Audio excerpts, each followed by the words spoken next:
Trying to make this a habit. It's really hard.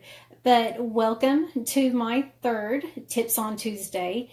Today we are going to talk a little bit about drama. Not my favorite subject. But today, let's start with the song so that I don't forget it later and to give a few more people time to jump on here because I didn't give any warning today. Sorry, I didn't know when I'd be on. So let's start with the song. You know, the one that I love to sing. Ready? Tips on Tuesday with Kelly. Someday I'm going to do that and it's going to sound normal. All right. So today we're going to talk just a teeny bit about drama. It's not something I want to delve into, just something that's weighed on my heart lately. But before I do that, I don't know. Should we talk about drama and then do a giveaway? Or should we do a giveaway and then talk about drama?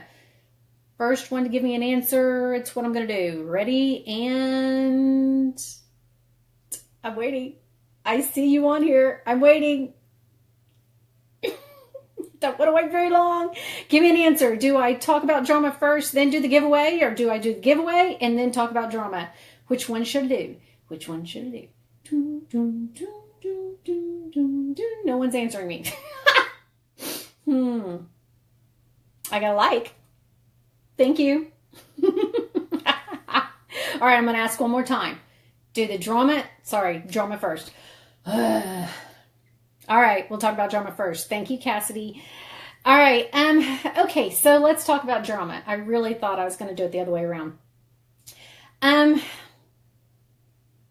This is a hard one, you know? This is one of those things that everyone has to deal with. I wish they didn't. I wish that we could all live in a perfect drama-free life. But somehow God knew this was going to be something that would plague us forever because he says, pray for your enemies.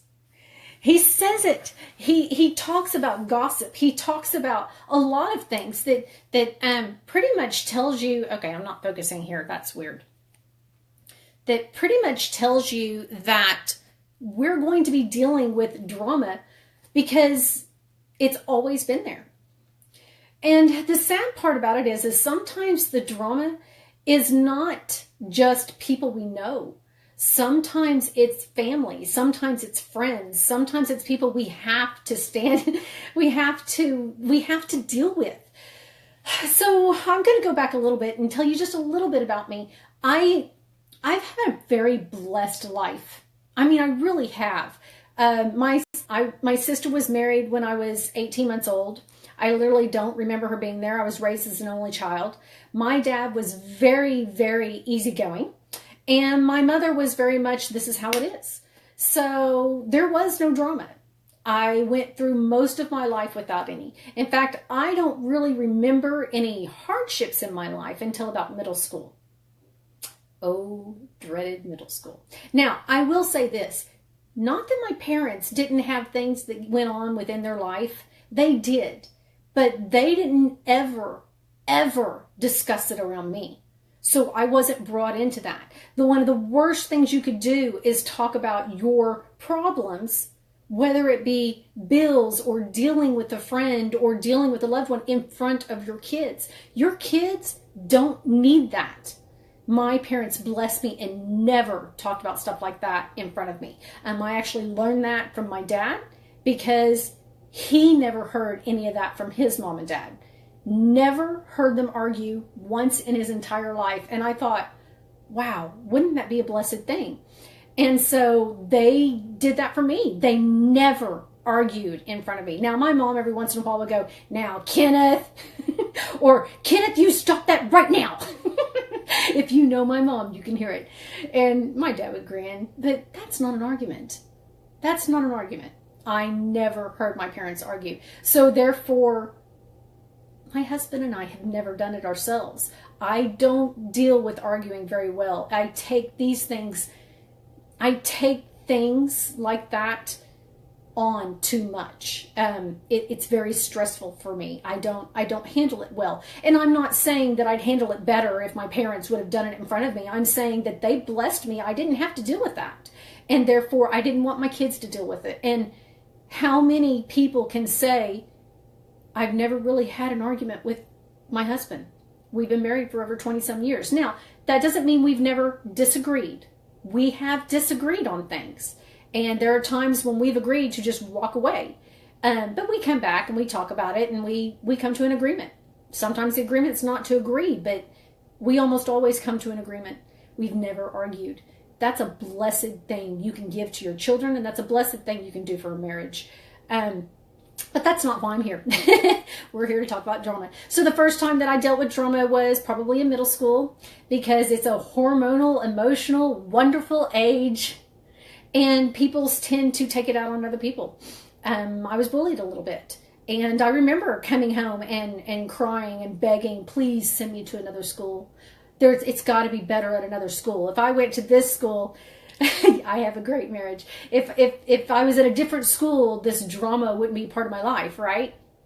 And that just wasn't heard of 30 years ago, to move your kids to another school. So it didn't happen. It didn't happen.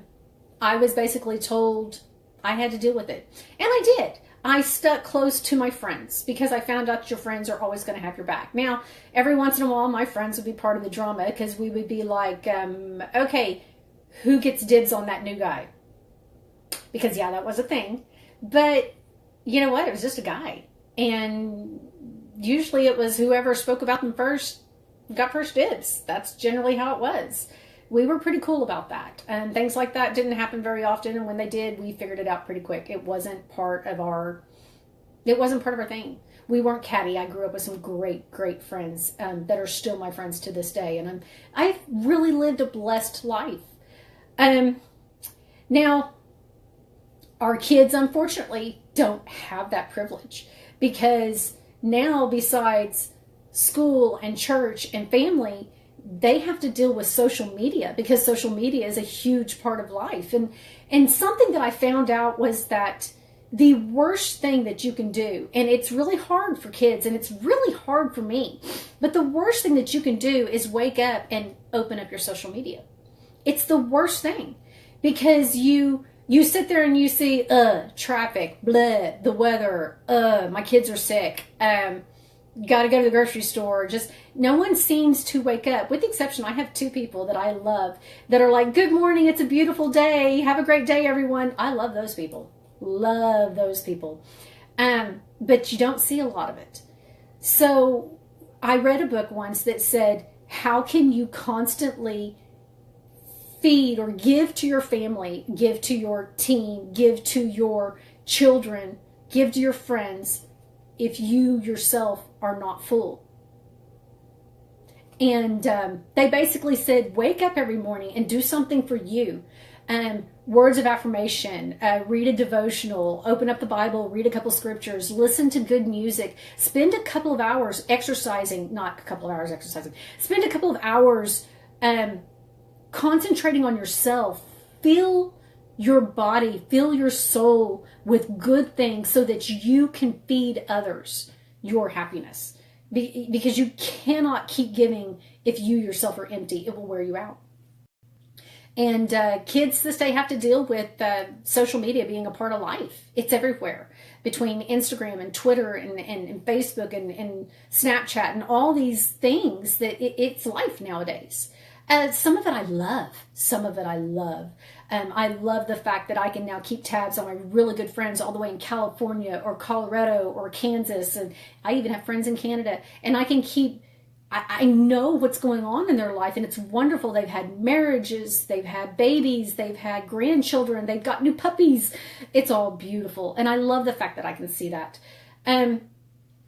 I found a few years ago that one of the best ways I could deal with drama was to get it out of my life. I noticed that watching the news every night was just making me sad.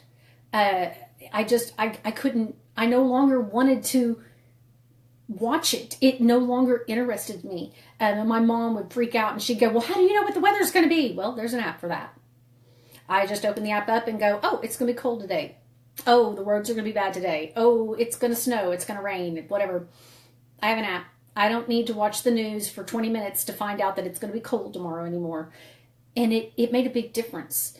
And I want to put it like this. Do you know when you go on a vacation and everything's sunny, or if you're in the mountains, everything's crisp and clean, and you just feel like you can breathe and you can sleep in, and you wake up and you're just like, oh, it's just wonderful. That little bit of peace is just so wonderful. And so what you do is you enjoy it. That's what a vacation's about, right? And when you're on your way home, besides the fact that you're really looking forward to your bed and your shower, life comes back in. Little bit by little bit, you realize that you're going to have bills to pay, and you're going to have laundry to do, and you're going to have a house to clean, and you're going to have to deal with people all over again. And you go from that awesome, wonderful vacation feeling to life. That's what drama is. That's what drama is. And the more you have it, the more it weighs down on you, and it just bogs you up. And nothing can be more freeing than going through and unfollowing, unchecking, unfriending, whatever. You just don't need it. And there are people that I held on to forever because I felt like I needed to know what was going on. Just in case they said something, just in case something happened that I needed to know. Guess what? I was wrong. Because I would make the decision to unfriend, unfollow, whatever, and maybe in 2 or 3 days I would go and I would click on their page and I would go through their stuff and there'd be nothing. Okay, that's fine. Maybe a week later I go through and I do it again. Nothing. Okay, that's good. And then the next thing you know, they're no longer my burden. They never should be your burden. You know, there's some people that you look at and every single time they post, you're thinking, they're talking about me. They're talking about me. Guess what? 9 times out of 10, they're not talking about you. And you're just taking it wrong. That's Satan going, you know what I mean? It's like it really wasn't about you. It was just their life at that moment, and somehow it hit a nerve, and you took it personal. That literally is what I think social media feels like all the time. The best thing you can do is unfollow, unfriend, delete, remove it. I had a friend that was very good at this, really good at this. And when a bunch of us were sitting around and we were talking, she would, I'd look over at her and she'd be humming. She'd be humming. Usually a church song, really quiet. Most people wouldn't pay attention, but she'd just be humming. And she was so happy because she wasn't taking in everybody's cattiness, everybody's drama, everybody's gossip. She was just, I wish I could be her. She never had a bad thing to say about anybody. She was a beautiful, beautiful person because she didn't take it all in. And I think we all could be like that. I remember praying, God, I don't need this. I don't have time to deal with my kids and deal with my family and deal with this person or this drama or whatever. Can you just take it away from me? I mean, if I don't have to know about it, if it doesn't involve me, can I just not see it? Can you protect me? And he did. And all of a sudden I'm lighter and I'm happier and I just feel so much better. Yeah. Wouldn't it be a wonderful place if we wasn't all cranky all the time dealing with everybody else's drama? If we could just be happy in the moment and be thankful for what God has given us at the time. Now, look, we all have sick children or we all have people that we have to deal with or whatever, but We don't have to spew it all the time. We just don't. I think God will give us a way to get over it. He told us he would. He told us we would if we prayed for it. And I need to end this really soon because it's just getting too much. But about some time ago, I had a person that just, it seems they lived to torment me. They lived to torment me. They lived to do things to pick at me and to make me angry. And it was so hard. It was so hard. And they actually came to my house and did something that irritated me so bad that I didn't know what to do but call my mother. And call my mother because I was just like, I don't know how someone can be just so awful. What have I done? I've done nothing that I know of, because if I've done something, I'm going to apologize. If I've hurt your feelings, even if I wasn't intentionally mean or whatever, if I hurt your feelings, I'll apologize for hurting your feelings. But I would never purposely do something to hurt you. And it just felt like this person did. And I just called my mom in such a fit of rage. Why? And she said, honey, just pray for her. Just pray for her.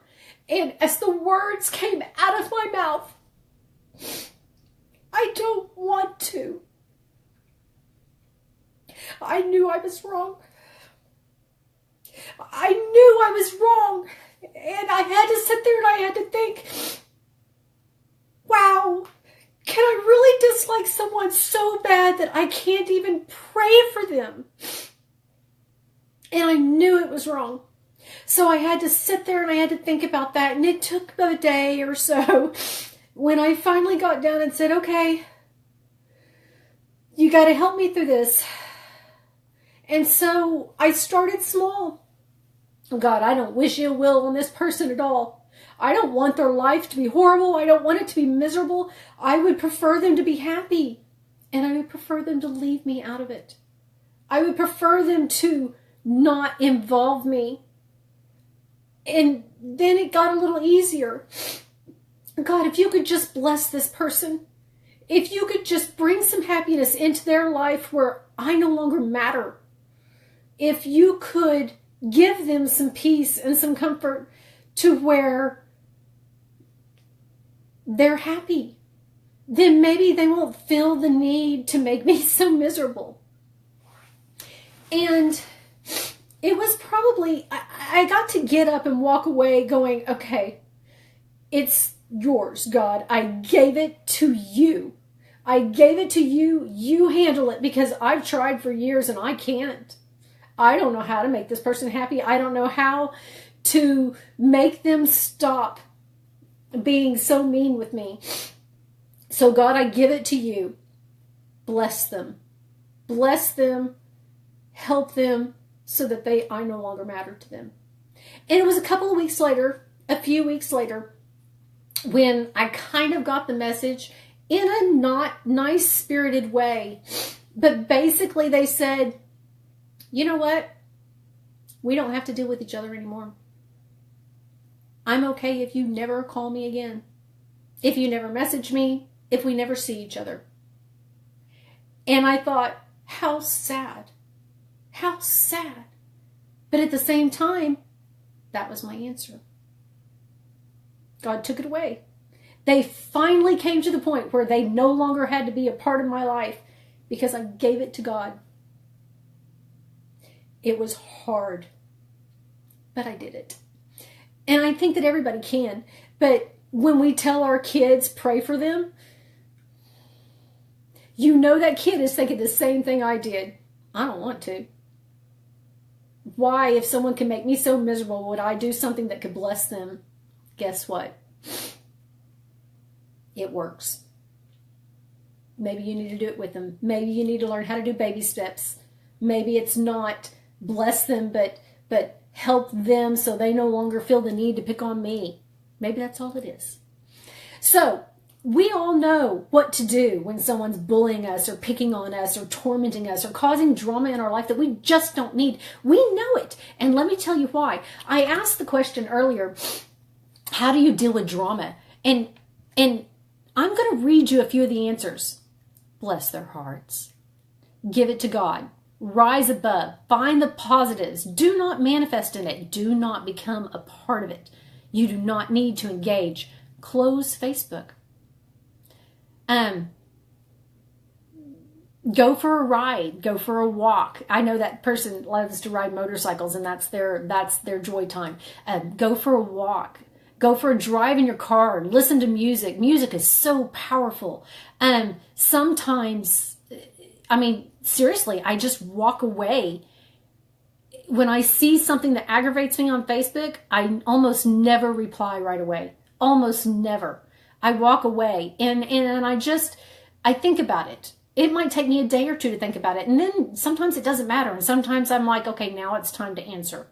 Now that I'm cool and I can think about it and I'm not replying in the heat of the moment, now I can talk. Sometimes we just need a break. We need to walk away. We need to breathe. We need to think, is this something that I have to deal with now? Most of the time it's not. It's not. Some people confront it head on. Some people go and do a little bit of research. Some people turn on I Love Lucy and get a little laugh. Some people avoid it, stay away from it, pray, face it head on, speak my mind, drink coffee, turn on worship music, let God handle it, don't engage. You see what I'm saying? When they go low, go high. We all already know how to deal with drama, so why in the world do we keep engaging in it? Scroll on. Remove, delete, block, unfriend, unfollow. Stop. You don't need it in your life. If you want to walk around with a happy, wonderful feeling, walk away from the drama. It does not have to be a part of your life. It just does not have to be. And you all gave yourself your own advice. It was all the same. Walk away, pray about it. Every time. Every time. If you want a peaceful, happy life, we can't have the drama. The Maury Povich, the soap operas, what's that? Housewives or whatever, that, all that stuff where we just sit there and we eat popcorn and we watch the drama. Why do we do that? It makes us so heavy. Why do we do that? Walk away from it. We don't need any of it. Let's just engage in the happy, loving stuff that we know is out there. Do the things that make you happy. Listen to the good music. Read a book. Go for a walk. Be with your friends. That's what's going to keep you happy. We do not need the drama. Walk away. Delete. Block. Keep scrolling. It is not something that you have to engage in. All right, guys. If you found any, I don't think I helped anybody, but if for some reason you felt this, you believe it, you think it might help somebody, feel free to share. Nothing would make me happier than to share this so other people can see it. Maybe it will help somebody. I don't know. But who knows? All right, let's do our drawing really quick and then we'll get going. So last week I did a little tip on Tuesday about my favorite cleaning product, which was called a Norwex rag. I believe only 8 people shared, so only 8 people got to be in the contest. Let's turn around and see what we've got going. Hold on. Okay, can you see that? Okay, apparently all right, let's see what I can do. Oh, look, it turned back around. All right, there it is. Let's see the people that I have. Well, where are my people? All right, those are the people that shared. Those are the people that are in the drawing. And let's choose. Aspen Howard is the winner of a free Norwex rag. Congratulations, Aspen. It is on order. I'm going to be picking it up on Thursday, I believe, and I will get it right to you. Thank you so much for joining me. any of this meant anything to you, please continue to share. I hope to see you next week for our Tips on Tuesday. Have absolutely no clue what it's going to be about. I pretty much just speak at the moment, what's ever on my mind. Talk to you later. Have a great and blessed day. And by all means, please try and have a drama-free day. God bless. Goodbye.